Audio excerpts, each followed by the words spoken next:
আমি হিন্দু সন্ত্রাসীদেরকে বলবো এটা গুজরাট নয়, এটা বাংলাদেশ। আমি হিন্দুদেরকে বলবো এটা দিল্লি নয়, এটা বাংলাদেশ। আমি বলবো এটা ইন্ডিয়া নয়, এটা শাহজালালের পুণ্যভূমি বাংলাদেশ। এখানে আপনি আমার ভাইকে পিটিয়ে মারবেন আর পূজার নামে দেশি অস্ত্র আমাদেরকে দেখাবেন।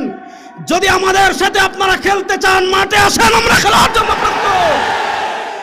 আমরা পরিষ্কার ভাষায় বলতে চাই, মন্দিরে নিরাপদ থাকুক, এটা আমরাও চাই। মন্দিরে যারা আগুন লাগিয়েছে তাদের বিচারের সম্মুখীন করা হোক, এটা আমরাও চাই।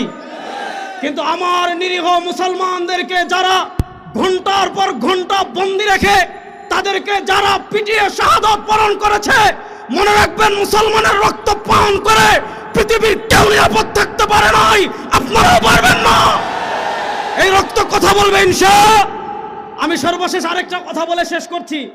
বাংলাদেশে আপনারা বিভিন্ন ইস্যু চেঞ্জ করেন, একটাকে ঢাকার জন্য আরেকটা আনেন, আরেকটাকে পিছনে ফেলার জন্য আরেকটা আনেন। ভাইদের শাহাদাতের ঘটনা আমাদেরকে ভুলিয়ে দিবেন। আমরা শাহাদাতের দাবি, আমাদের ভাইদের রক্তের দাবি আদায়ের জন্য আমাদের নেতৃবৃন্দ যদি আমাদেরকে নির্দেশনা দেন, আমাদের নেতৃবৃন্দের আনুগত্য চূড়ান্তভাবে প্রকাশ করে আমার ভাইয়ের রক্তের বদলা নেওয়ার জন্য আমরা প্রস্তুত আছি না ইনশাআল্লাহ। আসসালামু আলাইকুম ওয়া রাহমাতুল্লাহ।